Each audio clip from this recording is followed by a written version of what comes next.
Have you ever been told, "That's a great story, you should write it down"? If you tried, you may have realized the way we convey stories orally is very different from how we convey them on paper. That's because we use different structures and techniques for oral stories and written ones. So today I want to talk about what are the differences between riveting oral and written storytelling.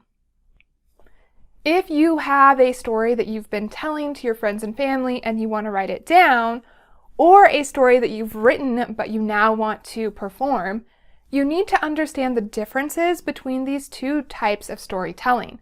This will help you craft more effective and successful stories. If you hang on until the end of this video, I'll share with you a free point of view comparison chart because point of view is a key difference between oral and written stories.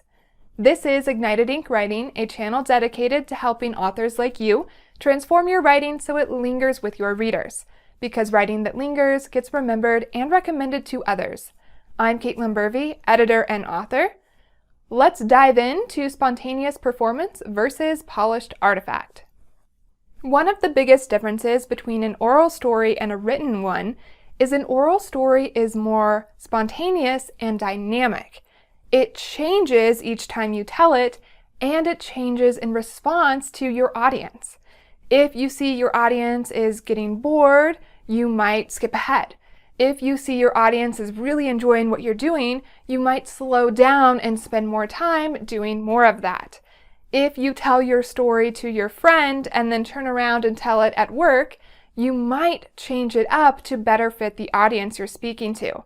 So an oral story is not a static creation. It's a dynamic one that's constantly evolving to be the best version of itself for that particular audience.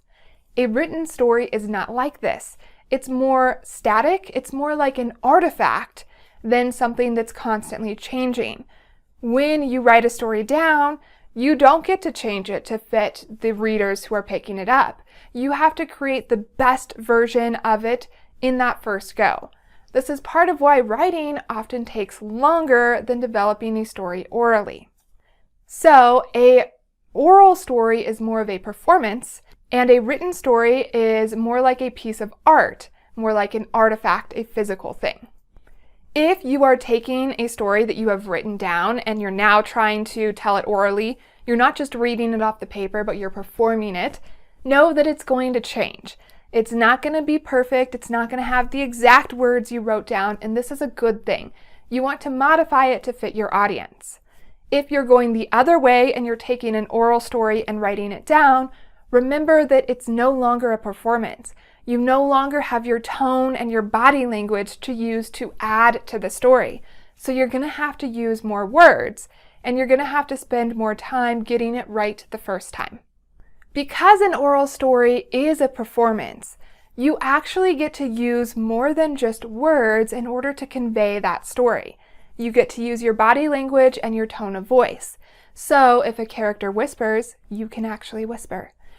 If a character turns their head, you can actually turn your head in your story, or you can mimic the facial expression that that character had. So instead of describing those things with words, you're just going to perform them or act them out. This is one reason why things like sarcasm translate better in oral stories than they do written ones, because sarcasm is conveyed more through tone of voice than through the words themselves. Written stories are the opposite of this. We don't have any performative aspects of it. It's all about the words and the way we construct them on the page.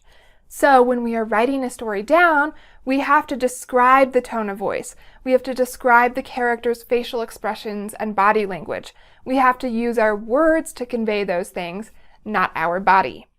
This is part of why your written stories are going to be longer and take longer to convey.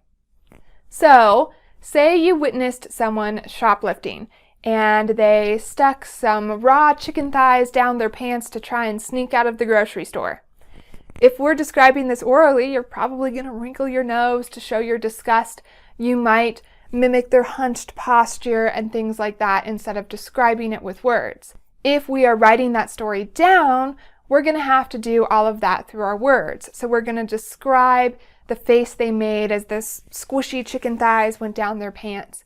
We're going to describe how they limped out of the store and were super obvious about it, instead of conveying that information through our own bodies.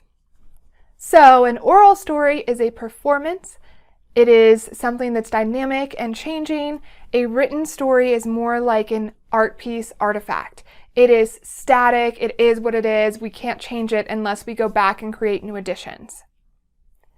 Next, I want to talk about the different structures and techniques for these different story forms. Because one story is a performance and one is an artifact, we need different structures and techniques in order to effectively convey them.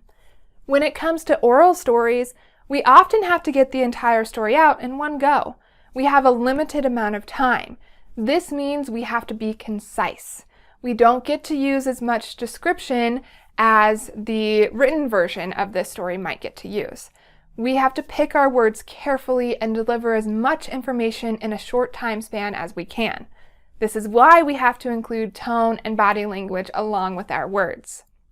This conciseness often leads to some other story choices as well. The first is oral stories are way more likely to be omniscient than a written story is.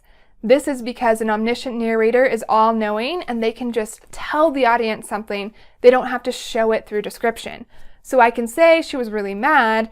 I don't have to describe it because I'm not in a point of view where I can know that.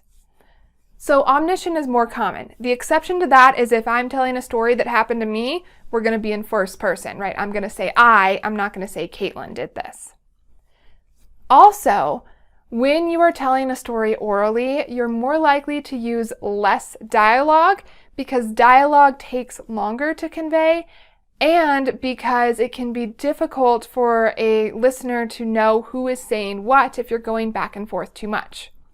Similarly, we're going to have to cut out some of the subplots and things like that we might include in something like a novel. We just don't have the time or the space. And oral stories tend to be told exclusively chronologically. This is because it is simply easier to remember. We have to store all of this in our heads. And when we're telling it, we might get a little flustered on stage. It's much easier to remember the order that things actually happened chronologically than it is to remember a story that jumps around in time and when you're supposed to jump to each scene. So those are some structural choices that tend to happen when we're telling a story orally.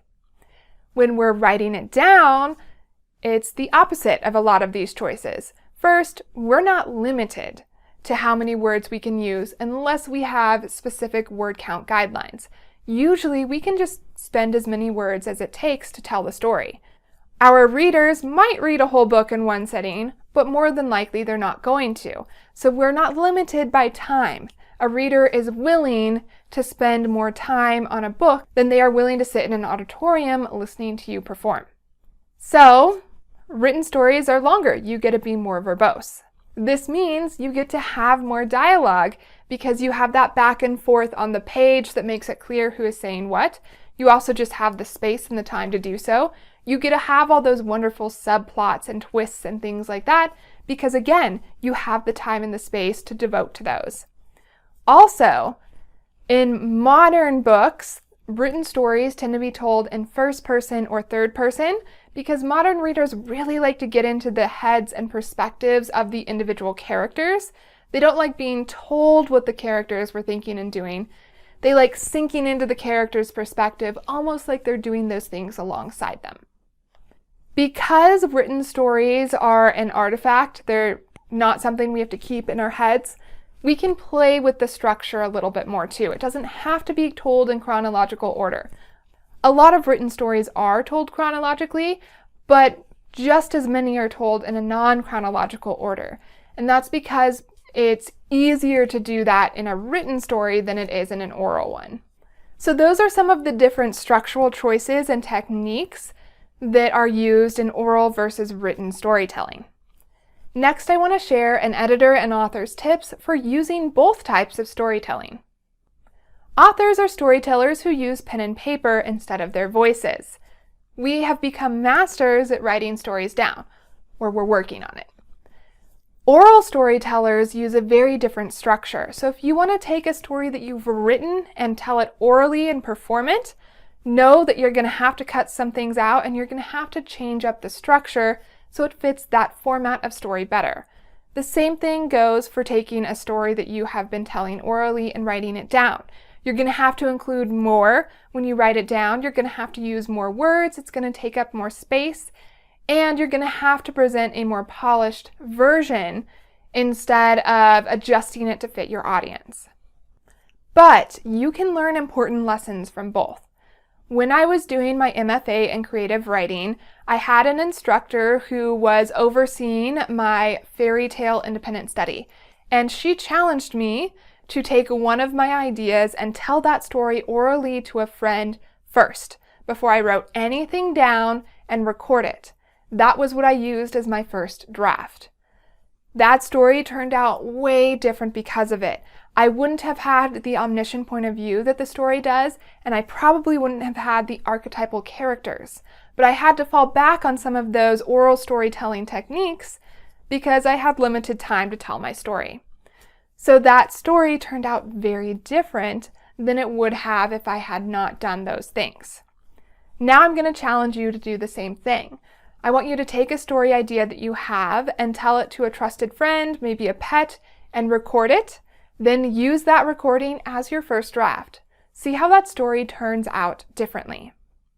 Then let me know how it goes. Come back and leave a comment, or if you want to leave one now, tell me which way you prefer to tell stories.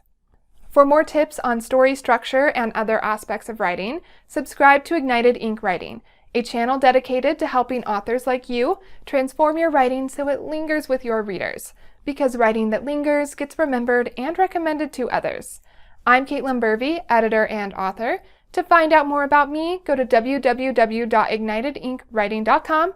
That is where you will find that free point of view chart that's going to help you figure out which point of view is best for your story and what the pros and cons of that point of view are. It's also linked in the comments below.